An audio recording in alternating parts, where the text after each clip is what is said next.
প্রিয় অষ্টম শ্রেণীর ছাত্রছাত্রীরা, তৃতীয় পর্যায়ক্রমিক মূল্যায়ন 2024 তোমাদের থার্ড সামেটিভ ইভ্যালুয়েশনের রায় ও মার্টিন প্রশ্নবিচিত্রা থেকে সেট 1 আজ বীরভূম জেলা স্কুলের যে প্রশ্নপত্রটি রয়েছে পরিবেশ ও বিজ্ঞানের, সেই প্রশ্নের প্রথম থেকে শেষ পর্যন্ত আলোচনা উত্তর সহকারে এবং তার সাথে সাথে পিডিএফ তো আমরা এই ভিডিওতে দেখে নেব।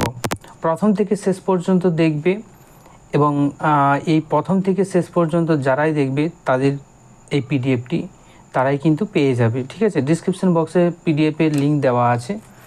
ওকে, এখানে দেখো প্রথমে গ্রুপ এতে যে প্রশ্নগুলো থাকবে তা হচ্ছে এমসিকিউ টাইপের। সঠিক উত্তর নির্বাচন করে লিখো। তো প্রত্যেকটি প্রশ্নের মান থাকবে 1 করে। প্রথম যে প্রশ্নটি রয়েছে, বল এফ এবং ভর এম ত্বরণ এ হলে নিউটনের দ্বিতীয় গতিসূত্র অনুসারে এদের মধ্যে সম্পর্কটা কি হয়? আমরা নিউটনের দ্বিতীয় গতিসূত্র অনুসারে যেটা জেনে এসেছি যে প্রযুক্ত বল সমান বস্তুর ভর ইন্টু ত্বরণ। তাহলে এফ সমান হবে এম ইন্টু এ, অর্থাৎ আমাদের এখানে যে সি অপশানটি রয়েছে সি অপশানটি আমাদের কারেক্ট হয়ে যাবে। তাই আমাদের প্রশ্নটি কিভাবে উত্তর লিখতে হবে, উত্তর দিয়ে বলবে নিউটনের দ্বিতীয় গতিসূত্র অনুযায়ী এদের মধ্যে সম্পর্ক হচ্ছে সি অপশানটি দেবে, দিয়ে যে উত্তরটি তোমাদের সঠিক হবে সেটাকে তোমরা লিখে দেবে। ঠিক আছে, যেভাবে এটা লেখা হয়েছে। এরপর দেখো পরবর্তী প্রশ্ন, এসআইতে চাপের একক কী হবে? চাপের একক নিউটন পার মিটার স্কোয়ার হবে, অর্থাৎ এখানে যে আমাদের বি অপশানটি রয়েছে বি অপশানটির সঠিক উত্তর হয়ে যাবে। তো এখানে আমাদের জেনে নিতে হবে চাপ সমান কি। চাপ যদি আমরা পি ধরি তাহলে প্রযুক্ত চাপ সমান প্রযুক্ত বল এফ বাই যে ক্ষেত্রফল হয় সেই ক্ষেত্রফল দিয়ে ভাগ করতে হবে, অর্থাৎ একক ক্ষেত্রফলে যে পরিমাণ বল প্রযুক্ত হয়, বা আমরা বলতে পারি যে প্রযুক্ত বল বাই ক্ষেত্রফল। তাহলে বলের যে একক তা হচ্ছে নিউটন, আর এরিয়া বা ক্ষেত্রফলের একক হবে এসআই একক মিটার স্কোয়ার। তাহলে আমরা এখান থেকে পেয়ে যাব নিউটন পার মিটার স্কোয়ার, বা এটাকে আমরা আরও লিখতে পারি নিউটন মিটার ইনভার্স 2, এভাবেও কিন্তু লেখা হয়। বোঝা গেল? তাই আমাদের এখানে উত্তর হয়ে যাবে বি। এরপরে যে প্রশ্নটি আজ রয়েছে, যদি বায়ুতে কোনো বস্তুর ওজন W1 এবং তরল নিমজ্জিত অবস্থায় তার ওপর ক্রিয়াশীল প্লাবতা যদি W2 হয়, একটা জলের মধ্যে কোনো একটা পদার্থকে রাখলাম যার ওয়েট হচ্ছে W এবং প্লাবতা বল হচ্ছে W2, দুটোই কিন্তু পরস্পর বিপরীতমুখী কাজ করবে। ঠিক আছে, এবার এদের ভাসনের শর্তটা কি হবে, কখন ওই বস্তুটি ভাসতে শুরু করবে? দেখো, এই বস্তুটি তখনই ভাসতে শুরু করবে যখন বস্তুটি, এটা তো বস্তু আমরা ধরে নিলাম, এটা একটা বস্তু। ঠিক আছে, এই বস্তুটা ভাসছে। এই ক্ষেত্রে এখানে W1 যেটা হচ্ছে নিম্ন দিকে কাজ করছে, ঠিক আছে, জলের নিচের দিকে কাজ করছে, আর প্লাবতা বল অপোজিটে W2 জলের যে প্লাবতা সেটা কিন্তু উপরের দিকে ঠেলে রাখছে। তাহলে এই যে বস্তুটি যেটা আমরা অঙ্কন করলাম, এই বস্তুটি কখন ভাসতে শুরু করবে? যখন প্লাবতা বলের মানটা বেশি হবে তার যে ওজন সেই ওজনের থেকে, তখনই ভাসতে শুরু করবে। তাহলে এখানে শর্ত কোনটা হবে? এখানে শর্ত হবে সি অপশনের W1 লেস দেন W2। ওকে, আশা করি বোঝাতে পারলাম। পরবর্তী প্রশ্ন, দুটি সমতল দর্পণের মধ্যবর্তী কোণ যদি 60 ডিগ্রি হয়, তাদের মাঝে অবস্থিত একটি বস্তুর প্রতিবিম্ব গঠিত হবে। কটা প্রতিবিম্ব হবে মোট, সেটা আমাদের নির্ণয় করতে হবে।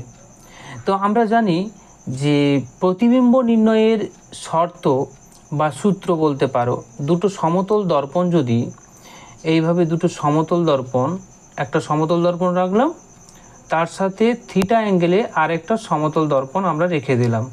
ঠিক আছে, তাহলে এখানে যদি আমরা একটা বস্তু রাখি, সেই বস্তুর প্রতিবিম্ব কটা হবে সেটা আমাদের নির্ণয়ের একটা সূত্র রয়েছে। সেটা কি, প্রতিবিম্বের সংখ্যা n সমান হবে 360 ডিগ্রিকে যে অ্যাঙ্গেল করে থাকবে থিটা, সেটা দিয়ে ভাগ করতে হবে, -1 করতে হবে। অর্থাৎ theta equals to 360 degree by theta, এই n equals to 360 degree by theta -1। এখানে আমাদের প্রদত্ত যে প্রশ্নে দেওয়া আছে, দেখো প্রশ্নে দেওয়া আছে কি, থিটার মানটা দেওয়া আছে 60 ডিগ্রি। ঠিক আছে, তাহলে যদি আমরা এখানে 60 ডিগ্রি থিটার মানটা বসিয়ে দিই, তাহলে আমাদের এখানে উত্তর আসছে, দেখো 6 দিয়ে কেটে যাচ্ছে, ফলে এখানে আসবে 6 - 1 অর্থাৎ 5। অর্থাৎ আমাদের এই উত্তরটি হবে এ অপশান, 5টি। আশা করি বোঝাতে পারলাম। পরবর্তী প্রশ্নটি দেখো, আয়না থেকে বস্তুর দূরত্ব বাড়লে বা কমলে বস্তু ও প্রতিবিম্বের দূরত্ব কত বাড়বে বা কমবে। জিনিসটা বোঝার চেষ্টা করো। এইখানে একটা আয়না রেখেছে, ঠিক আছে, যেটাতে আমরা সাধারণত বাড়িতে ব্যবহার করে থাকি মুখ দেখার জন্য। হ্যাঁ, সে আয়না রেখেছি। এবার ধরে নাও এইখানে একটা বস্তু রাখা আছে, এটা বস্তু রাখা আছে। এবার সমতল দর্পণ, যেহেতু আয়নাটা হচ্ছে সমতল দর্পণ, তাহলে এখানে বস্তু যে দূরত্বে অবস্থান করবে, ধরে নাও এটা হচ্ছে তোমার 5 মিটার দূরে অবস্থান করেছে, তাহলে বিপরীত দিকে প্রতিবিম্ব ঠিক একই রকমভাবে 5 মিটার দূরেই কিন্তু অবস্থান করবে দর্পণ থেকে। ঠিক আছে, ক্লিয়ার? এবার আমাদের এখানে কি বলেছে, যে বস্তু ও প্রতিবিম্বের দূরত্ব পরিবর্তনটা, তাহলে বস্তু ও প্রতিবিম্বের দূরত্ব কত হচ্ছে এখানে, আয়না থেকে বস্তুর দূরত্ব যে পরিমাণ, আয়না থেকে প্রতিবিম্বের দূরত্ব সেই পরিমাণ। তাহলে এই বস্তু থেকে, এখানে তো বস্তু আর এটা হচ্ছে প্রতিবিম্ব, তাহলে এদের মধ্যে মোট দূরত্ব কত, 10 মিটার হচ্ছে, তাই না? তাহলে এখানে যদি এই 5-এর পরিবর্তে আমরা এটাকে দ্বিগুণ করে দিচ্ছি, অর্থাৎ 10 করে দিচ্ছি, সেই ক্ষেত্রে এটাও কি হবে, প্রতিবিম্বের দূরত্বটাও 10 হবে। এটা যদি 10 হয় তাহলে এটাও 10 হবে, তাহলে এদের মোট দূরত্বটা কত হবে, তখন 20 হয়ে যাচ্ছে, তাই না? তাহলে এখানে আমরা কি বলতে পারি, যে আয়না থেকে বস্তুর দূরত্ব যে পরিমাণ হবে তার দ্বিগুণ পরিমাণ হয়ে যাচ্ছে না বস্তু থেকে প্রতিবিম্বের দূরত্ব, সেটাই আমাদের এখানে উত্তর হবে ডি, দ্বিগুণ। ক্লিয়ার? এরপরের যে প্রশ্নটি রয়েছে, আইসোবারদের ক্ষেত্রে ভিন্ন মৌলের পরমাণুগুলোর কি হয়। আইসোবারের ক্ষেত্রে ভিন্ন মৌলের পরমাণুগুলোর ভর সংখ্যা সমান হয়। ঠিক আছে, যেমন আর্গন এর পারমাণবিক ক্রমাঙ্ক 18, ভর সংখ্যা 40। ক্যালসিয়ামের পারমাণবিক ক্রমাঙ্ক 20, ভর সংখ্যা 40। তাহলে এদের দেখো ভর সংখ্যাটা কিন্তু একই রয়েছে, কিন্তু এদের যদি আমরা পারমাণবিক ক্রমাঙ্ক দেখি, সেই পারমাণবিক ক্রমাঙ্ক কিন্তু আলাদা। তাহলে ভর সংখ্যা একই হলে আইসোবার, তাহলে আমরা বলতে পারি যে আইসোবারের ক্ষেত্রে ভিন্ন মৌলের পরমাণুগুলোর ভর সংখ্যা সমান থাকবে। পরবর্তী প্রশ্ন, মার্কিউরাস ক্লোরাইডের সংকেত কী হবে। দেখো, মার্কারির যোজ্যতা সাধারণত কি হয়, দুটি হয় মার্কারির ক্ষেত্রে, একটা হচ্ছে প্লাস হয় আর একটা হচ্ছে +2 হয়। যেটা বেশি সেটাকে আমরা বলবো ইক, আর যেটা কম সেটাকে বলবো আস। তাহলে যেটার ক্ষেত্রে প্লাস হবে শুধুমাত্র যোজ্যতা, সেটার সাথে যদি আমরা ক্লোরিন জুড়ে দিই তাহলে কি হবে, HgCl, এটা হবে মার্কিউরাস ক্লোরাইড। আর এই যেটার ক্ষেত্রে যোজ্যতা 2, সেটার সাথে ক্লোরিন যুক্ত করে দিলে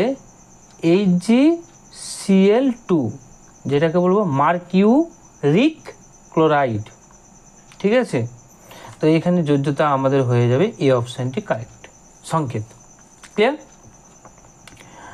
তো তোমরা পুরো ভিডিওটাই দেখবে, কারণ পিডিএফের একটা পাসওয়ার্ড দেওয়া আছে, সেই পাসওয়ার্ড কিন্তু ভিডিওর শেষ পর্যন্ত আছে, 6 সংখ্যার পাসওয়ার্ড।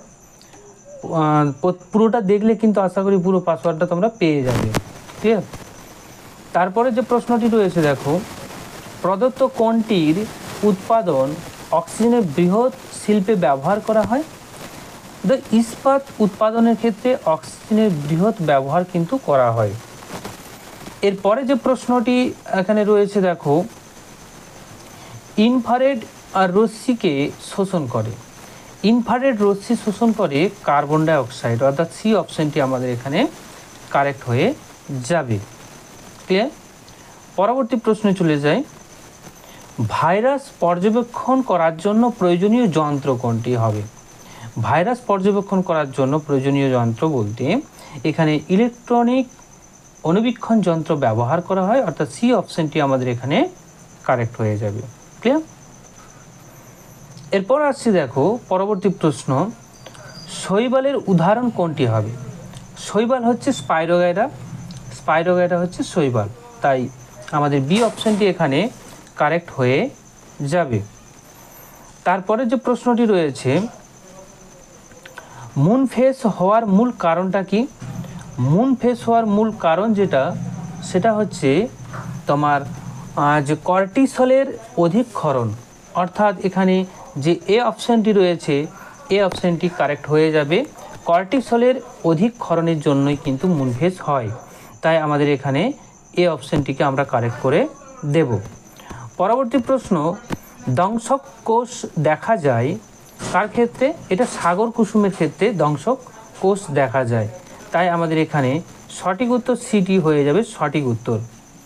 তারপর দেখো এখানে কোন বক্তব্যটি সঠিক? এখানে মূল দুটো বক্তব্য দেওয়া আছে, এই দুটো বক্তব্যের মধ্যে কোনটি সঠিক হবে সেটা 4টি অপশানের মধ্যে দেওয়া আছে, সেইখান থেকে আমাদের বেছে নিতে হবে। তো প্রথম যে বক্তব্যটি রয়েছে, দারুচিনির গাছের কাণ্ডের ছালের বাইরের স্তর শুকিয়ে তৈরি হয় দারুচিনি। হ্যাঁ, অবশ্যই এটা সঠিক হবে। তারপর বক্তব্য 2, গোলমরিচের তীক্ষ্ণ স্বাদের জন্য দায়ী পিপেরাইন নামক যৌগের উপস্থিতি। অবশ্যই এটাও সঠিক। তাহলে আমরা বলতে পারি যে বক্তব্য 1 এবং বক্তব্য 2 দুটাই কিন্তু সত্য হবে, তাই আমাদের ডি অপশানটি এখানে কারেক্ট হয়ে যাবে। তারপরের প্রশ্ন দেখো, মানসিক চাপ এবং উদ্বেগ কমাতে ব্যবহার করা হয়, কি ব্যবহার করা হয়? এখানে মানসিক চাপ এবং উদ্বেগ থেকে আমাদের নিষ্কাশন পেতে গেলে আমরা প্রাকৃতিকভাবে কিন্তু ঘৃতকুমারী গাছের পাতার নির্যাসকে আমরা ব্যবহার করতে পারি। ক্লিয়ার? তো ছাত্রছাত্রীরা তোমাদের কাছে একটাই অনুরোধ, যদি ভালো লেগে থাকে অবশ্যই একটি লাইক করবে, পরবর্তী ভিডিও করতে অনেকটাই মোটিভেট হতে পারি।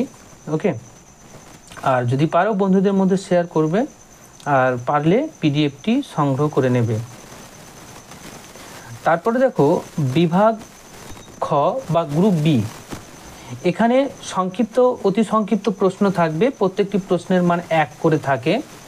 প্রথম যে প্রশ্নটি রয়েছে, 2 বর্গমিটার অঞ্চল জুড়ে 14 নিউটন বল কাজ করছে, এই ক্ষেত্রে চাপ কত হবে?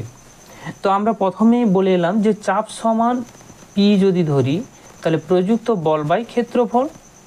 এবার এখানে বল দেওয়া আছে 14 নিউটন, আর এখানে ক্ষেত্রফল 2 বর্গমিটার দেওয়া আছে মিটার স্কোয়ার, তাহলে এখান থেকে আমরা পাচ্ছি 7 নিউটন পার মিটার স্কোয়ার, আর আমরা জানি 1 নিউটন পার মিটার স্কোয়ার সমান 1 পাস্কাল, তাহলে এখানে হয়ে যাবে 7 পাস্কাল। আমাদের এখানে উত্তর হবে 7 পাস্কাল, সেটা এখানে করে দেওয়া আছে। ওকে, তারপরে যে প্রশ্নটি রয়েছে দেখো, তুমি একটি আয়না থেকে 50 সেমি দূরে দাঁড়িয়ে আছো, তোমার থেকে তোমার প্রতিবিম্বের কত দূরে থাকবে? ঠিক আগে আমরা করে এলাম, আয়না থেকে যদি এখানে একটা আয়না দেওয়া থাকে, সে আয়না থেকে বস্তুর দূরত্ব যদি 50 মিটার হয়, বা সেন্টিমিটার হয়, এখানে সেন্টিমিটার দিয়েছে তাই সেন্টিমিটার করবে, 50 সেন্টিমিটার, তাহলে প্রতিবিম্বটাও কিন্তু আয়না থেকে 50 সেন্টিমিটার দূরে থাকবে, যেহেতু এটা সমতল দর্পণ। তাহলে টোটাল যে দূরত্ব, আমি যেখানে দাঁড়িয়ে আছি সেখান থেকে আমার যে প্রতিবিম্ব তার মোট দূরত্বটা কত হয়ে যাচ্ছে, 100 সেন্টিমিটার। ঠিক আছে, তাহলে এখানে আমাদের সঠিক উত্তর হবে 100 সেন্টিমিটার। যাই হোক, এখানে ভুল করে মিটার করে দেওয়া হয়েছে, এটা সেন্টিমিটার করে নেবে। ওকে, তারপরে দেখো শূন্যস্থান পূরণ করো। কোনো পরমাণু থেকে একটি ইলেকট্রন যদি বেরিয়ে যায় তাহলে সে ড্যাশে পরিণত হয়, কিসে পরিণত হবে, ধনাত্মক আধানে পরিণত হবে। কারণ কি, যদি আমরা ধরে নিই ক্যালসিয়াম, ঠিক আছে, আচ্ছা ক্যালসিয়াম ধরলে তো আমাদের একটু কঠিন লাগবে, আমরা সোডিয়াম ধরে করে দিই। সোডিয়াম যদি ধরি, সোডিয়ামের বহিস্তম কক্ষপথে ইলেকট্রন সংখ্যা একটি ইলেকট্রন সে বর্জন করলো, করার পর কি হবে, তার প্রোটন সংখ্যা বেড়ে যাবে, প্রোটন সংখ্যা 11 হয়ে যাবে। দেখো এখানে প্রোটন সংখ্যা কত ছিল, 11, ইলেকট্রন সংখ্যা ছিল কত, 11। যখন এটা পজিটিভ আধান হয়ে যাচ্ছে, একটা ইলেকট্রন বর্জন করে দিচ্ছে, তখন প্রোটন সংখ্যা হয়ে যাচ্ছে 11, যা ছিল তাই, কিন্তু ইলেকট্রন বেরিয়েছে, প্রোটন বেরোয়নি, তাই না? তাহলে ইলেকট্রন হবে এখানে 10। যেহেতু একটা পজিটিভ বেড়ে যাচ্ছে তাই এখানে ধনাত্মক আধান হয়ে যাবে। আশা করি বোঝাতে পারলাম। পরবর্তী প্রশ্নে আমরা চলে যাব, সত্য না মিথ্যা লেখো। ক্যালসিয়াম হাইড্রাইডকে হাইড্রোলিথ বলা হয়। ক্যালসিয়াম এবং হাইড্রোজেন, এখান থেকে ক্যালসিয়াম হাইড্রাইড উৎপন্ন হয়, যাকে আমরা হাইড্রোলিথ বলবো, এটা সত্য। তারপরে যে প্রশ্নটি রয়েছে, গ্যাস মুখোশ তৈরিতে কার্বনের কোন রূপভেদ ব্যবহার করা হয়, সক্রিয় চারকোল ব্যবহার করা হয়। পরবর্তী প্রশ্ন, বায়োমাস কি? বায়োমাস কি? বায়োমাস হচ্ছে জৈব পদার্থ থেকে প্রাপ্ত জ্বালানি বা শক্তির উৎসকে বায়োমাস বলা হয়।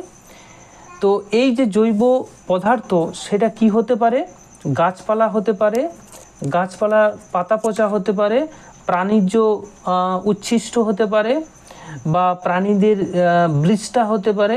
এই সমস্ত জিনিসগুলো থেকে কিন্তু ওই জৈব পদার্থ হিসেবে ব্যবহার করা হয়, এবং সেইখান থেকে যে গ্যাসটা পাওয়া যায় তাকে আমরা বায়োমাস বলব।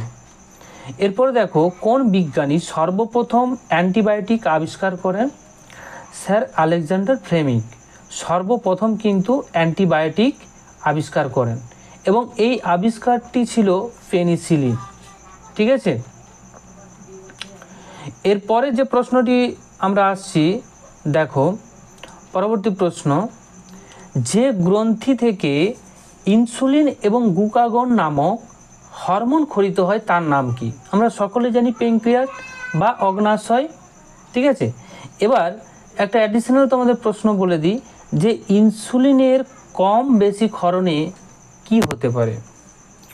ঠিক আছে, কম ক্ষরণে কি হয় আমরা জানি, কম ক্ষরণে তোমার ডায়াবেটিস হয়। এবার ইনসুলিন কি করে, ইনসুলিন তোমার গ্লুকোজ উৎপাদন করে, গ্লুকোজকে ভেঙে দেয়, গ্লুকোজকে ভেঙে শক্তি উৎপাদন করে। আর গ্লুকাগন কি করে, খাদ্যের যে শেষশ্বাস সেখান থেকে গ্লুকোজ উৎপাদন করে। মানে এরা একে অপরের পরিপূরক, একজন তৈরি করবে গ্লুকোজ আর একজন সেটাকে ভেঙে দেবে। তারপরে আসছি, দেখো পরবর্তী প্রশ্ন, জীব কৌশলতা চর্চার দিক হিসেবে সহানুভূতি বলতে কি বোঝায়? জীব কুশলতা চর্চার দিক থেকে সহানুভূতি বলতে বোঝায় অন্যের অনুভূতি ও অবস্থা বোঝার ক্ষমতা, এবং সেই অনুযায়ী সহানুভূতিশীল আচরণ প্রদর্শন করা। এটি অন্যের দুঃখ কষ্ট, সমস্যা, অনুভূতির প্রতি সংবেদনশীলতা থাকার মধ্যেই সম্পর্ক তৈরি এবং বজায় রাখতে সহায়ক। এটাই হচ্ছে জীব কুশলতা চর্চার দিকে সহানুভূতি। ওকে, পরবর্তী প্রশ্নে চলে যায়, ফাইটোপ্লাঙ্কটন কি এবং জুপ্লাঙ্কটন এর মধ্যে পার্থক্য? এই দুটোর মধ্যে পার্থক্য ফাইটোপ্লাঙ্কটন আর জুপ্লাঙ্কটনের মধ্যে, মূলত ফাইটোপ্লাঙ্কটন একটি উদ্ভিদ জাতীয় অণুজীব যা আলোর সংশ্লেষের মাধ্যমে নিজের খাদ্য তৈরি করে। আর জুপ্লাঙ্কটন হচ্ছে প্রাণী জাতীয় অণুজীব যা অন্য অণুজীবের ওপর নির্ভর করে খাদ্য হিসেবে ফাইটোপ্লাঙ্কটনকে গ্রহণ করে।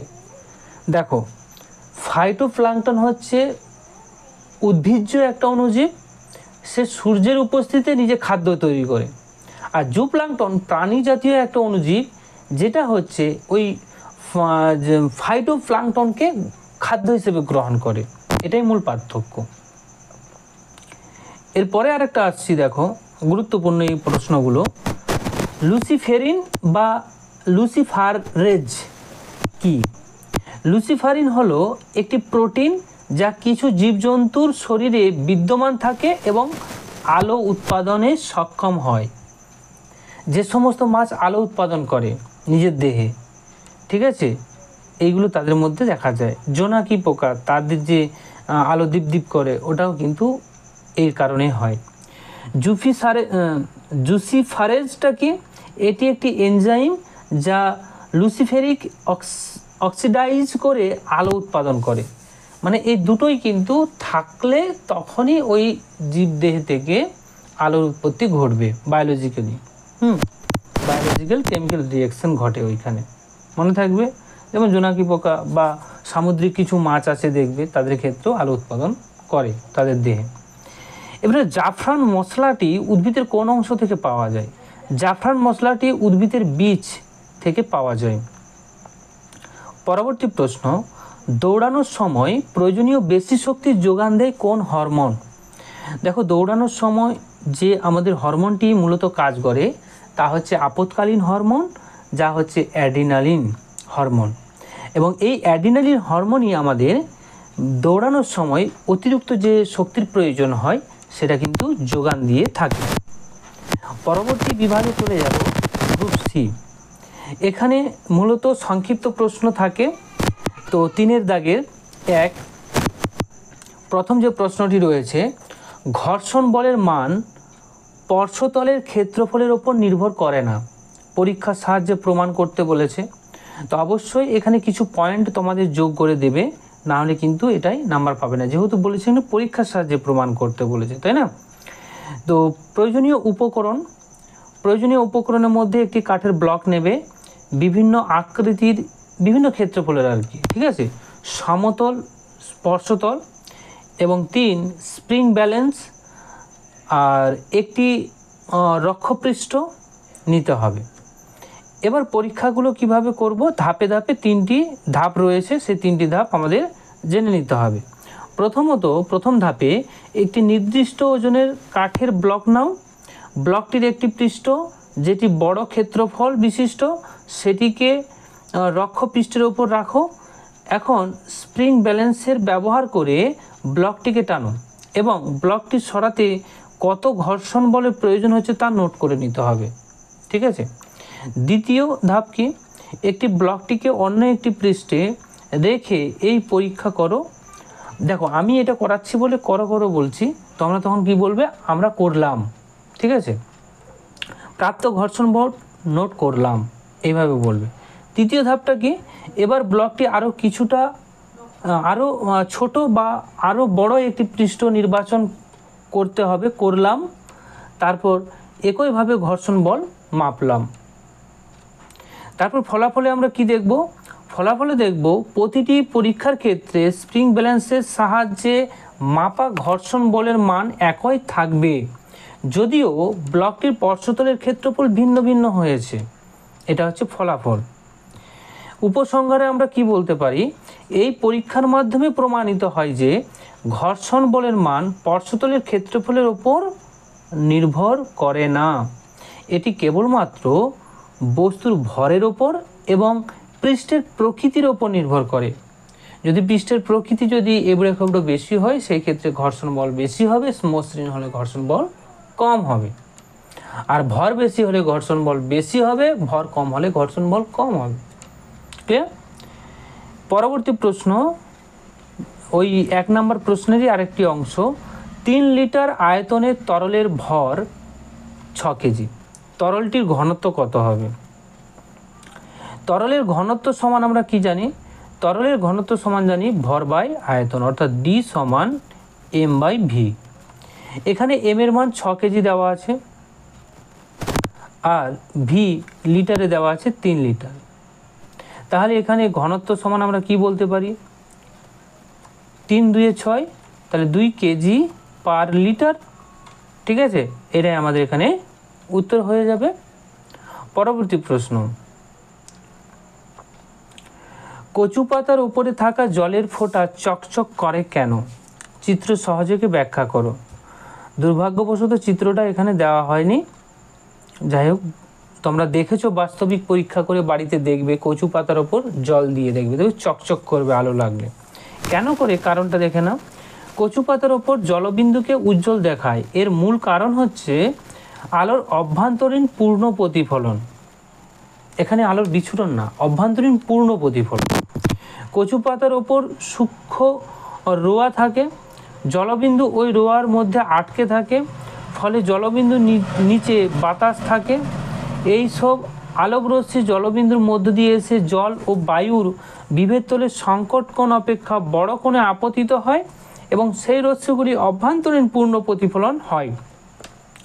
এই প্রতিফলিত রশ্মিগুলি চোখে এসে পড়লে জলবিন্দু চকচকে দেখায়। ক্লিয়ার? তোমরা এটা বাড়িতে নিজেরা করে দেখবে এবং পারলে তোমরা একটা চিত্র এঁকে দিতে পারো, কোনো সমস্যা নেই। এইভাবে একটা চিত্র এঁকে দেবে জলবিন্দু দিয়ে। ঠিক আছে, ক্লিয়ার? এরপরে সংকট কোণের সচিত্র সংজ্ঞা দিতে বলেছে। তো ঘন মাধ্যম থেকে লঘু মাধ্যমে আলোকরশ্মি প্রতিসরণের সময় ঘন মাধ্যমে যে আপাতন কোণের জন্য লঘু মাধ্যমের প্রতিসরণ কোণ 90 ডিগ্রি হয়, অর্থাৎ প্রতিসৃত রশ্মি দুই মাধ্যমের বিভেদতল ঘেঁষে যায়। ঘন মাধ্যমে সেই আপাতন কোণকে আমরা কি বলবো, মাধ্যমদ্বয়ের সংকট কোণ। এইখানে এই চিত্রটি আমরা দিলাম। ঠিক আছে, এই চিত্রটা আশা করি বুঝতে পারলে। দেখো এখানে আলোকরশ্মি আসছে, এসে কিন্তু 90 ডিগ্রি অ্যাঙ্গেলে চলে যাচ্ছে। এখানে ঘন মাধ্যম আর লঘু মাধ্যমের সঙ্গে 90 ডিগ্রি কোণ করে চলে যাচ্ছে। ক্লিয়ার? তাহলে এই যে তোমার কোণ, সেই কোণটিকে আমরা কি বলবো, মাধ্যমদ্বয়ের সংকট কোণ। ক্লিয়ার? এরপরে দেখো অথবা যে প্রশ্নটি, আলোকরশ্মির লম্ব আপাতনের ক্ষেত্রে আপাতন কোণ এবং প্রতিফলন কোণের মান কত হবে? কোনো একটা দর্পণে, অবশ্যই সমতল দর্পণ যদি নিই, আলোকরশ্মি লম্ব যদি আপতিত হয়, আলোকরশ্মি যদি কোনো সমতল দর্পণের পৃষ্ঠে লম্বভাবে আপতিত হয়, আপাতন কোণ কত হবে? 0 ডিগ্রি হবে। এবং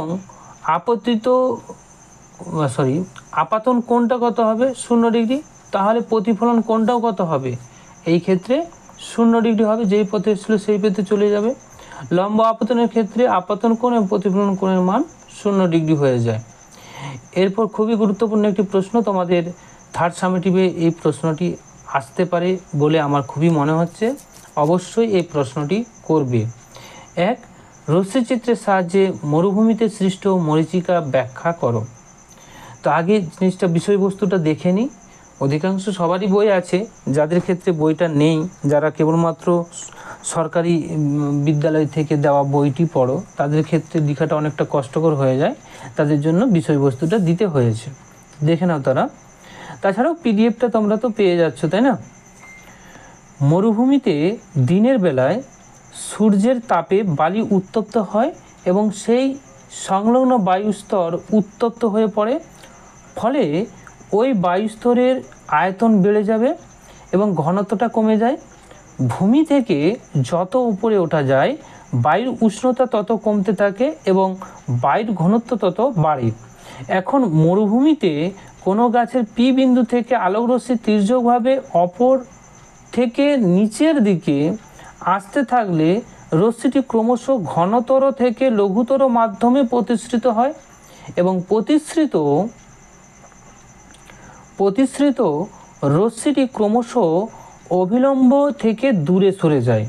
ফলে রশ্মিটি যত নিচের দিকে যায়, প্রতিটি স্তরে আপাতন কোণ বাড়তে থাকে।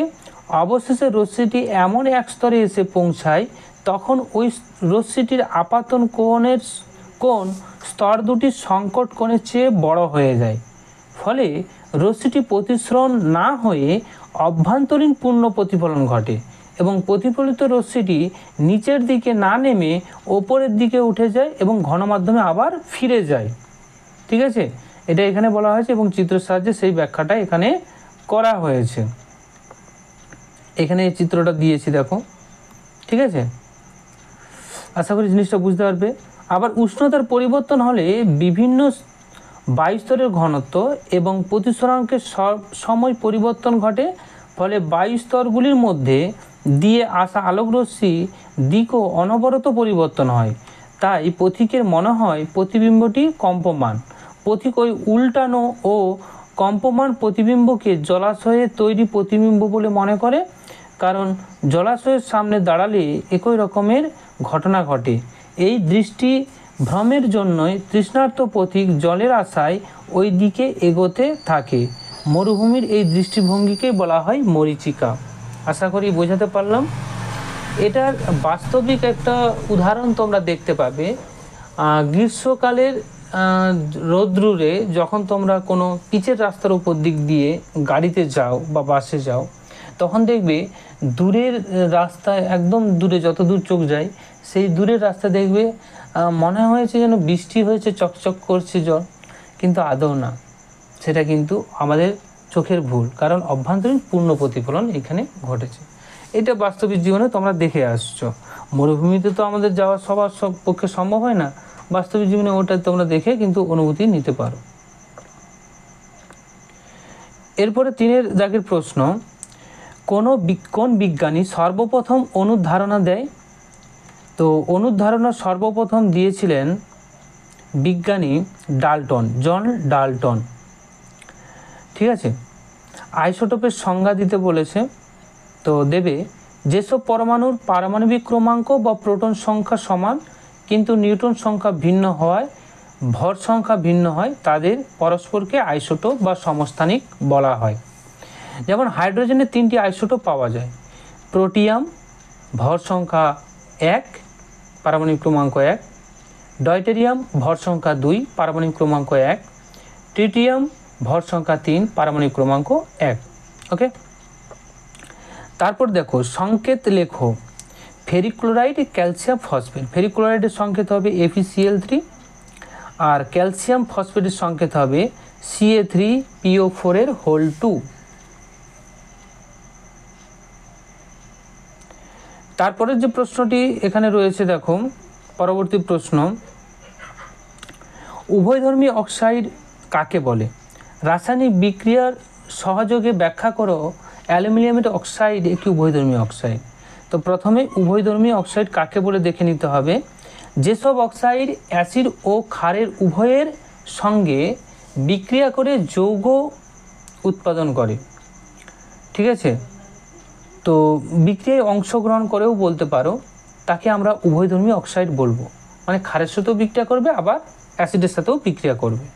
অ্যালুমিনিয়াম অক্সাইডকে আমরা তোমার অ্যাসিডের সাথেও বিক্রিয়া ঘটাতে পারি, আবার ক্ষারের সাথেও বিক্রিয়া ঘটাতে পারি। দুটার ক্ষেত্রেই বিক্রিয়া করে নেবে এবং লবণ আর জল উৎপন্ন করে, তাই আমরা ওকে উভয়ধর্মী অক্সাইড বলি।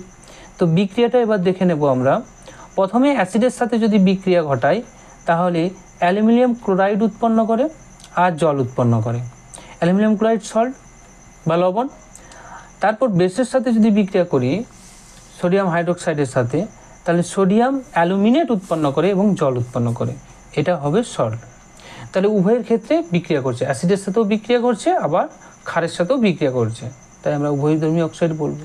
ঠিক, পরবর্তী প্রশ্ন, অথবা পরীক্ষাগারে হাইড্রোজেন গ্যাস প্রস্তুতির জন্য প্রয়োজনীয় রাসায়নিক দ্রব্যগুলি কী কী এবং পরীক্ষাগারে H2 গ্যাসের প্রস্তুতির ক্ষেত্রে পাত্রটিতে বায়ু নিরুদ্ধ হয়েছে কিনা কিভাবে বুঝবে? একটা পরীক্ষা করে বোঝাতে হবে, তাই না?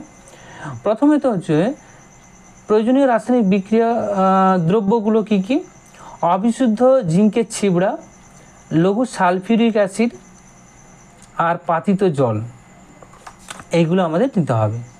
বিক্রিয়ার নীতি শর্ত এটা দেয়নি, তোমাদের সুবিধার্থে দিয়েছি, পারলে করবে, না হলে ছেড়ে দেবে। ঠিক আছে, তো বিক্রিয়ার শর্তটা কি? সাধারণ তাপমাত্রায় জিঙ্কের ছিবড়ায় এবং লঘু সালফিউরিক অ্যাসিডের বিক্রিয়ায় কিন্তু হাইড্রোজেন গ্যাস উৎপন্ন হয়। বিক্রিয়ার সমিত সমীকরণটা দিয়ে দিতে পারলে দেবে, নাহলে না। এখানে তো উল্লেখ করা নেই যে বিক্রিয়ার সমিত সমীকরণ দিতে হবে, আমি ইচ্ছাকৃতভাবে দিতে পারো, কিন্তু যদি উল্লেখ করা থাকে তখন বাধ্যতামূলকভাবে দিতে হয়, কিন্তু এই ক্ষেত্রে না দিলেও হবে। এবার ব্যাপারটা হচ্ছে হাইড্রোজেন গ্যাস প্রস্তুতির ক্ষেত্রে পাত্রটি বায়ু নিরুদ্ধ হয়েছে কিনা কিভাবে বুঝবে? তো হাইড্রোজেন গ্যাসের পাত্রের মধ্যে যে পাত্রে প্রস্তুত হলো, প্রস্তুতির পর একটি শুকনো কাঠি বা কাঠির আগুন দিয়ে পরীক্ষা করা যেতে পারে, এবং সেই কাঠির আগুনটাকে যদি আমরা ওই গ্যাস জারের মধ্যে নিয়ে যাই তাহলে দেখবে দ্রুত আগুন নিভে যায় এবং একটি শব্দ তৈরি হয়, পপ শব্দ ওঠে। তবে হাইড্রোজেন গ্যাসের উপস্থিতিতে এটি পাত্রটি বায়ুনিরুদ্ধ হবে। ঠিক আছে, তারপরে দেখো নাইট্রোজেন হাইড্রোজেন থেকে অ্যামোনিয়া প্রস্তুতির শর্ত সমীকরণ, এখানে কিন্তু শর্তও বলেছে সমীকরণও বলেছে, তাই সব দিতে হবে। এবং ক্ষারীয় পটাশিয়াম পাইরোগ্যালেট দ্রবণে অক্সিজেন গ্যাস শোষণ করলে কি বর্ণ ধারণ করে? খুবই গুরুত্বপূর্ণ প্রশ্ন। অ্যামোনিয়ার প্রস্তুতির সমিত সমীকরণটি লিখে দেবে। সমিত সমীকরণটা কি হবে? সমিত সমীকরণটা হবে 3H2N2 বিক্রিয়া করে 2NH3 উৎপন্ন করে অ্যামোনিয়া। শর্তটা কি? তাপমাত্রা হতে হবে 450 থেকে 500 ডিগ্রি সি, চাপ হতে হবে 200 থেকে 1000 ATM, অনুঘটক হিসেবে ব্যবহার করতে হবে আয়রন অনুঘটক। তারপরের যে প্রশ্নটি ছিল, ক্ষারীয় পটাশিয়াম পাইরোগ্যালেট দ্রবণের বর্ণ কি হবে? বর্ণের কোনো পরিবর্তন হয় না, বর্ণহীন হয়ে যায়। তারপরে দেখো বহুরূপতা কাকে বলে? কৃত্রিম হীরকের পাতের ওপর ইলেকট্রনিক বর্তনী তৈরি করা হয় কেন? তো রূপভেদ জিনিসটা কি আগে আমাদের ওটা চেয়েছে, ওটা বলে দেব। যে বিশেষ ধর্মের জন্য কোনো মৌলিক পদার্থ তার মূল রাসায়নিক ধর্ম অপরিবর্তিত রেখে ভৌত ধর্মের উল্লেখযোগ্য পার্থক্যযুক্ত ভিন্ন ভিন্ন রূপে প্রকৃতিতে আত্মপ্রকাশ ঘটায় তাকে আমরা অ্যালোট্রপ বা বহুরূপতা বলবো। এরপরে দ্বিতীয় অংশের যে প্রশ্নটি ছিল তার উত্তর দেখো। হিরে তাপে সুপরিবাহী, বিশেষত ঘরের উষ্ণতায় যেটা হচ্ছে 25 ডিগ্রি সি, যে কোনো ধাতু অপেক্ষা হিরে তাপ পরিবাহিতা অনেক বেশি। এই ধর্মের ব্যবহারিক প্রয়োগ হলো ইলেকট্রনিক বর্তনী তৈরি হীরের ব্যবহার। এই কারণে কৃত্রিম হীরের সূক্ষ্ম পাতের ওপর একটি ইলেকট্রনিক বর্তনী তৈরি করা হয়। বর্তনীতে যে তাপ উৎপন্ন হবে তা হীরের পাতের মধ্য দিয়ে দ্রুত ছড়িয়ে পড়ে, বর্তনীকে ঠান্ডা রাখে, ফলে বর্তনী ভালোভাবে কাজ করে। এই কারণেই ব্যবহার করা হয়। পরবর্তী প্রশ্ন, বাড়ির চুনকাম করার জন্য তুমি পোড়া চুনে জল ভিজিয়ে রাখলে, দেখলে চুন জলের ওপর একটি আস্তরণ পড়লো। এই আস্তরণে উৎপত্তি বিক্রিয়া সহযোগে ব্যাখ্যা করতে বলেছে। ওকে, বাড়ির চুন জল এর সাথে যদি আমরা চুন কামের সঙ্গে যদি আমরা জল যোগ করি, অর্থাৎ পোড়া চুন, পাথরের চুন, তার সাথে জল যোগ করলাম, ক্যালসিয়াম হাইড্রোক্সাইড উৎপন্ন হলো। ঠিক আছে, এবং একটি আস্তরণ তৈরি করলো। ব্যাখ্যাটা কি? পোড়া চুন এবং জল বিক্রিয়ায় ক্যালসিয়াম হাইড্রোক্সাইড উৎপন্ন হয়, যাকে চুনজল নামে পরিচিত। চুনজল শুকোনোর পর এটি বায়ুর সঙ্গে প্রতিক্রিয়া করবে এবং ক্যালসিয়াম কার্বনেট উৎপন্ন করবে, অর্থাৎ বায়ুতে থাকা কার্বন ডাইঅক্সাইডের সাথে বিক্রিয়া করে ক্যালসিয়াম কার্বনেট উৎপন্ন করে। ক্যালসিয়াম কার্বনেটে একটা সাদা আস্তরণ তৈরি হয় যা চুনকামে আমাদের দেওয়ালের সাথে জড়িয়ে থাকে। ঠিক আছে, তারপরে অথবা যে প্রশ্নটি রয়েছে, ম্যাগনেসিয়াম ঘটিত আগুন কার্বন ডাইঅক্সাইড দ্বারা নেভানো যায় না কেন? খুবই গুরুত্বপূর্ণ প্রশ্ন। ম্যাগনেসিয়াম আগুন খুব উচ্চ তাপমাত্রায় জ্বলে, এটি অক্সিজেনের সাথে বিক্রিয়া করে এবং কার্বন ডাইঅক্সাইডের নিচে ম্যাগনেসিয়াম আগুনের তাপমাত্রা এত বেশি থাকে যে কার্বন ডাইঅক্সাইড তা সম্পূর্ণভাবে শীতল করতে সক্ষম হয় না। কার্বন ডাইঅক্সাইড সাধারণত আগুন নেভানোর জন্য ব্যবহৃত হয়, কিন্তু ম্যাগনেসিয়াম আগুন তা কার্যকর নয়। এর মূল কারণ হচ্ছে ম্যাগনেসিয়াম উচ্চ তাপমাত্রা কার্বন ডাইঅক্সাইডকে যথেষ্ট ঠান্ডা করতে পারে না।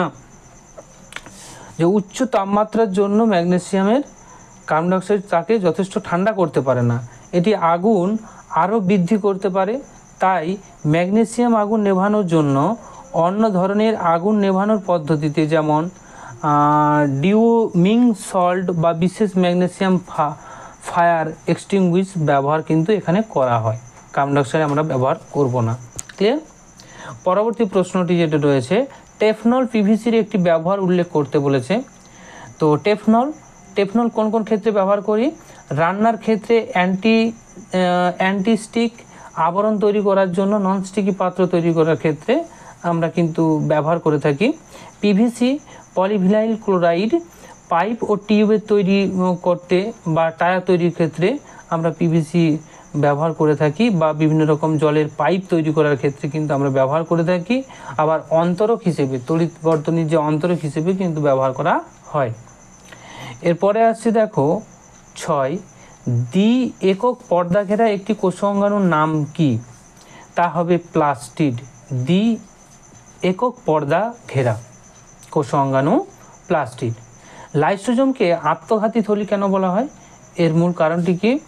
যে কোনো সজীব কোষে কোনো কারণে যদি ক্ষতিগ্রস্ত হয়ে যায়, তাহলে কোষটির কার্যক্ষমতা নষ্ট হয়ে যায়, বা কোষটি পুনরায় জীর্ণ হয়ে গিয়ে সংশ্লিষ্ট কোষটির লাইসোজোম ভেঙে যায়, এবং এর মাধ্যমে উৎসেচকগুলি বেরিয়ে এসে সমগ্র কোষটিকে কী করবে? ধ্বংস করে দেবে। এই কারণে লাইসোজোমকে আত্মঘাতী থলি বলবো, কারণ কর্মক্ষমতা নষ্ট হয়ে যাচ্ছে লাইসোজোমের দ্বারা এবং ধ্বংসপ্রাপ্ত হচ্ছে, তাই একে আমরা আত্মঘাতী থলি বলি। এরপরে দেখো, নিউক্লিয়াসের একটি পরিষ্কার চিত্র অঙ্কন করে প্রদত্ত অংশগুলি চিহ্নিতকরণ করো। যেমন নিউক্লিয় পর্দা, ক্রোমাটিন জালিকা, নিউক্লিওলাস। তো চিত্রটা তোমরা ভালো করে সুন্দর করে পেন্সিলে করবে, পেনে করতে যাবে না, পেন্সিলের দ্বারা করবে। করার পর তোমরা নিউক্লিওলাস আর নিউক্লিওপ্লাজমা, নিউক্লিয় পর্দা, এতগুলো ভাগ না দিলেও হবে, নিউক্লিয় পর্দা বলে দিলেই হবে। ক্রোমাটিন জালিকা, রাইবোজোম, নিউক্লিয় ছিদ্র, এই কয়েকটা নাম দিলেই কিন্তু হবে। ঠিক আছে? তারপরে দেখো, উদ্ভিদ কোষের একটি পরিষ্কার চিত্র অঙ্কন করো এবং প্রদত্ত অংশগুলি চিহ্নিতকরণ করো। তো এখানে চিত্রটা তোমরা বই থেকেও পেয়ে যাবে, সমস্যা নেই। এই নামকরণগুলো তোমরা অবশ্যই করবে, এটার বলার কিছু নেই। পিডিএফটা তোমরা পেয়ে যাবে অবশ্যই, পিডিএফটা সংগ্রহ করবে। ক্রোমাটিন প্লাস্টিড কি? ক্রোমাটিন প্লাস্টিড হচ্ছে সবুজ রংবিহীন রঙিন প্লাস্টিড। ঠিক আছে? সবুজ রং থাকবে না, কিন্তু অন্য কোনো রং থাকবে, যেমন কমলা, হলুদ, তারপরে হচ্ছে লাল, নীল, এই সমস্ত রং থাকবে। সেই ধরনের প্লাস্টিককে আমরা ক্রোমোপ্লাস্টিড বলবো। এদের কাজ কি? এদের কাজ হচ্ছে ফুলের বর্ণ গঠন করা এবং পরাগমিলনে সাহায্য ঘটানো। এরপর বাম পক্ষ ডান পক্ষ মিলিয়ে লিখতে হবে। তো সঠিক উত্তরটাই আমরা দেখে নিই। দেখো, যে অঙ্গাণু কোষের শক্তি উৎপাদন প্রক্রিয়া অংশ নেয় তা হচ্ছে মাইটোকন্ড্রিয়া। প্রোটিন সংশ্লেষে করতে সাহায্য করে যে কোষ অঙ্গাণু তা হচ্ছে রাইবোজোম। তারপর প্রাণীকোষ বিভাজনে যে অঙ্গাণু অংশগ্রহণ করে সেন্ট্রোজোম। ঠিক আছে? লাইসোজোম এখানে পড়ে থাকবে, ওটা কারোর সাথে মেলবন্ধন খাবে না। এরপরে প্রাইমর্ডিয়াল ইউটিকলটা কি? উদ্ভিদ কোষে গহ্বরের বাইরের কোনো পর্দা থাকে না।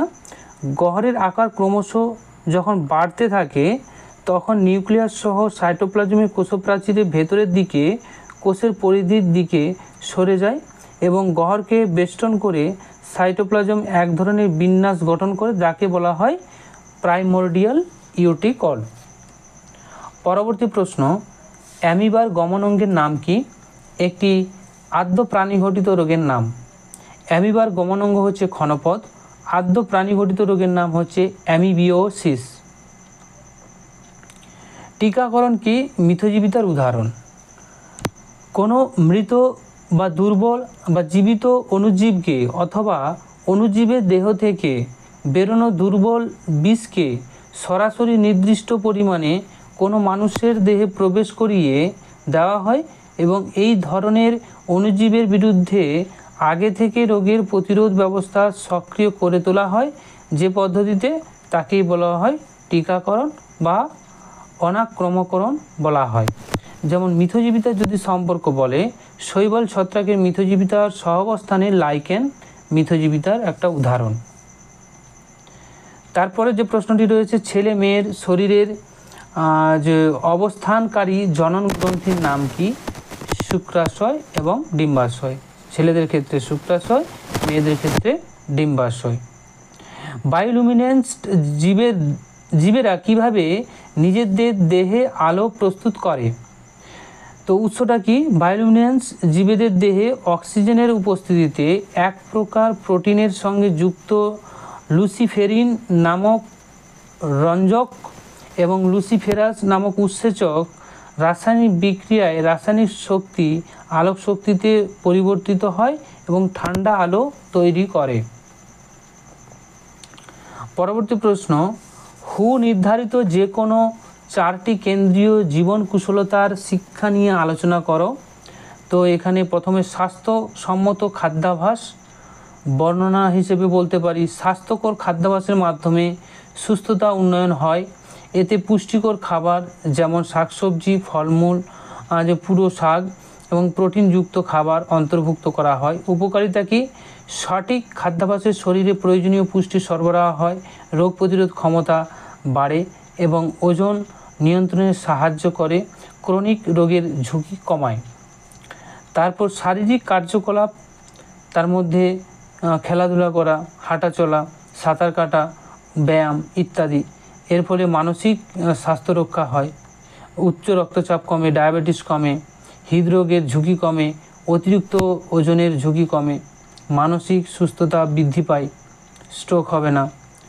মানসিক সুস্থতা আর একটা বলতে গেলে পয়েন্ট বর্ণনা হিসেবে, মানসিক সুস্থতা অর্জনের জন্য সুস্থ মনোভাবে চাপের সাথে মোকাবিলা করা এবং সামাজিক সামর্থ্য গুরুত্বপূর্ণ। উপকারিতা কি? এতে উন্নত সাধন ঘটবে এবং মানসিক রোগের ঝুঁকি কমাবে। তারপর সর্বশেষ, ধূমপান এবং মদ্যপান থেকে বিরত থাকতে হবে। এই কয়েকটা কারণ দিয়ে দিবে। তারপর আসছি, তারা মাছ কীভাবে শিকার করে? তারা মাছ নালীপথের সাহায্যে জল টেনে নিয়ে আর বের করে দিয়ে শিকার কিন্তু ধরে নেয়। ঠিক আছে? তো প্রিয় ছাত্রছাত্রীরা, অনেকটা দীর্ঘ হলো ভিডিওটি। দেখো, পুরোটা প্রশ্নের আলোচনা করতে গেলে একটু সময় লাগবে।